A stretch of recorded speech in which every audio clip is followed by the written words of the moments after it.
Okay.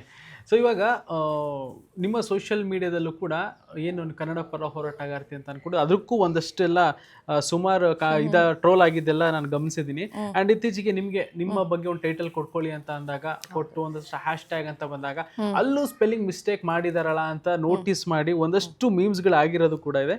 ಒಂದು ಮೀಮ್ಸ್ನ ತೋರಿಸ್ತೀನಿ ನಿಮಗೆ. ಸ್ಪೆಲ್ಲಿಂಗ್ ಮಿಸ್ಟೇಕ್ ಮಾಡಿದ್ದಾರೆ ಬರೆಯೋದ್ರಲ್ಲಿ ಅಂತ.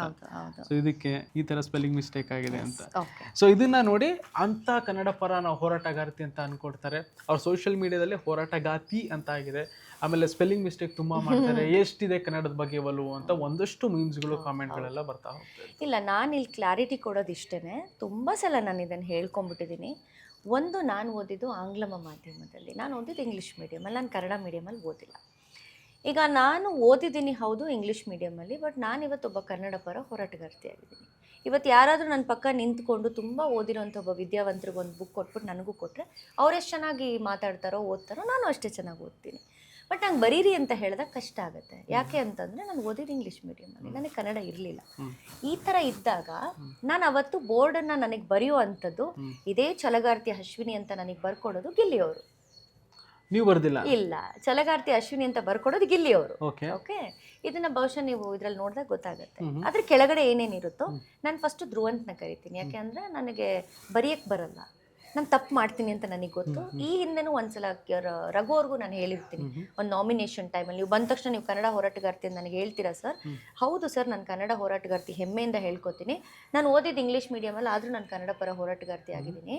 ನನಗೆ ಕನ್ನಡ ಇವತ್ತಿಗೂ ಸರಿಯಾಗಿ ಬರೆಯಕ್ಕೆ ಬರಲ್ಲ ಅಂತ ಹೇಳ್ಕೊತೀನಿ, ತಪ್ಪೇನೂ ಇಲ್ಲ ಅದರಲ್ಲಿ. ಇದೇ ಮಾತನ್ನು ನಾನು ಧ್ರುವಂತ್ ಹೇಳ್ಬಿಟ್ಟು ಕರ್ಕೊಂಡು ಹೋಗ್ತೀನಿ, ಬೋರ್ಡ್ ಹತ್ರ ಕರ್ಕೊಂಡೋಗಿ, ಧ್ರುವಂತ್ ನಾನು ಹೇಳ್ತಾ ಹೋಗ್ತೀನಿ, ಆ ಶೀರ್ಷಿಕೆಗಳನ್ನ ನೀವು ಬರೀರಿ ಅಂತ ಹೇಳ್ತೀನಿ.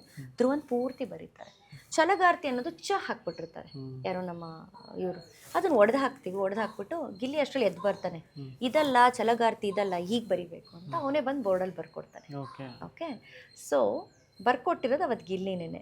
ಸೊ ಈಗ ಯಾರನ್ನ ನೀವು A1 A2 ಸ್ಥಾನದಲ್ಲಿ ಇಡ್ತೀರಿ ಯೋಚನೆ ಮಾಡಿ ಅಲ್ವಾ? ತಪ್ಪಾಗಿ, ಹೌದು, ಈ ತರ ತಪ್ಪಾಗಿ ಬರ್ಕೊಟ್ಟವ್ರದ್ದು ತಪ್ಪು ಅಥವಾ ಬರೆಸ್ತವ್ರದ್ದು ತಪ್ಪು ಏನಂತ ಹೇಳ್ತೀರಿ? ಹಾಗೆ ಯಾವುದು ನಾವು ಹೋರಾಟ ಮಾಡಬೇಕು ಅಥವಾ ಯಾರೋ ಪರ ನಿಂತ್ಕೋಬೇಕು ಅಂದಾಗ ಅದಕ್ಕೆ ವಿದ್ಯೆ ಬೇಕಾಗಿಲ್ಲ, ಮನಸ್ಸಿದ್ರೆ ಸಾಕು. ಅದನ್ನ ಎಲ್ಲರೂ ಅರ್ಥ ಮಾಡ್ಕೋಬೇಕು. ಹೌದು, ಈಗ ಎಷ್ಟೊಂದು ಜನ ನಾಡು ನುಡಿ ನೆಲ ಜಲ ಭಾಷೆ ಅಂತ ಬಂದಾಗ ನಾನು ಹೇಳ್ತೀನಲ್ಲ, ನಾನೊಬ್ಬ ಕಲಾವಿದೆ ಹೌದು. AC ಕ್ಯಾರವಾನು ನಾನು ನೋಡಿದ್ದೀನಿ, ಕೆಳಗಡೆ ಕೂತ್ಕೊಂಡು ಚಿತ್ರಾನ್ನನೂ ನಾನು ತಿಂದಿದ್ದೀನಿ. ಆ ಜೀವನಕ್ಕೂ ನಾನು ಅಡ್ಜಸ್ಟ್ ಆಗ್ತೀನಿ, ಈ ಜೀವನಕ್ಕೂ ನಾನು ಅಡ್ಜಸ್ಟ್ ಆಗ್ತೀನಿ. ನನ್ನ ನಿಜ ಜೀವನದಲ್ಲೂ ಕೂಡ ನನಗೆ ದೇವರೇನು ಕಡಿಮೆ ಮಾಡಲಿಲ್ಲ. ಆ ಬದುಕು ನಾನು ನೋಡಿದ್ದೀನಿ.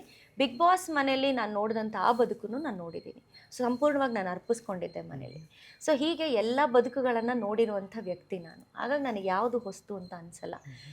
ಒಬ್ಬ ವ್ಯಕ್ತಿಲಿ ಇರುವಂಥ ಒಳ್ಳೆ ಗುಣಗಳನ್ನು ಪ್ರಶಂಸೆ ವ್ಯಕ್ತಪಡಿಸೋಕ್ಕೆ ಯೋಗ್ಯತೆ ಇಲ್ಲದೆ ಇರುವಂಥ ಕೆಲವರು ಇಂಥ ಸಿಲ್ಲಿಯಾಗಿ ಹುಡುಕ್ತಾರಲ್ಲ ಅಂತ ತುಂಬ ಬೇಜಾರಾಗುತ್ತೆ. ಯಾಕೆಂದರೆ ಇವತ್ತು ನಾವು ಹೋರಾಟ ಮಾಡಿದಾಗ ಯಾರೂ ಬಂದು ನಮ್ಮನ್ನು ಕೇಳಲ್ಲ, ನೀವು ಬೆಳಗ್ಗೆಯಿಂದ ತಿಂಡಿ ಮಾಡಿದ್ರಾ, ನೀವು ನಿದ್ದೆ ಮಾಡಿದ್ರಾ, ನೀವು ಎಷ್ಟು ಕೇಸ್ ಹಾಕಿಸ್ಕೊಂಡ್ರಿ, ನೀವು ಕೋರ್ಟ್ಗಳಿಗೆಲ್ಲ ದುಡ್ಡು ಖರ್ಚು ಮಾಡ್ಬೇಕು, ಎಷ್ಟು ಖರ್ಚು ಮಾಡ್ತೀರಿ, ನಿಮ್ಮ ಬೇಲ್ ಆಯಿತಾ, ಇಡೀ ವರ್ಷ ಅಲ್ಲ ಎಷ್ಟೆಷ್ಟೋ ವರ್ಷಗಳು ನಾವು ಕೋರ್ಟ್ಗೆ ಅಲಿಬೇಕಾಗತ್ತೆ.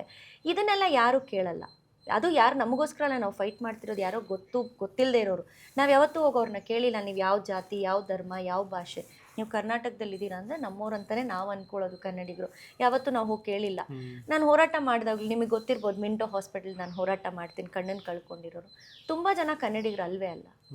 ಕರ್ನಾಟಕದಲ್ಲಿ ಕೆಲವ್ರಿಗೆ ಅನ್ಯಾಯ ಆಗಿದೆ, ನಮ್ಮ ಕರ್ನಾಟಕದಲ್ಲಿ ಇದ್ದವ್ರು ಕನ್ನಡಿಗರು ಅಂತಲೇ ಹೋರಾಟ ಮಾಡಿದ್ದೀವಿ. ಇವತ್ತಿಗೂ ನನಗೆ ಅದ್ರ ಮೇಲೆ ಕೇಸ್ ಇದೆ. ಇವತ್ತು ನಾನು ಕೇಸ್ಗೆ ಹೋಗ್ಬೇಕು. A1 ಅನ್ನೋದ್ರಲ್ಲಿ ಹೆಣ್ಮಗಳಾಗಿ ನಾನು A1 ಅದರಲ್ಲಿ. ಇದು ಯಾವುದು ನಿಮ್ಮ ಕಣ್ಣಿಗೆ ಕಾಣಲ್ವಾ?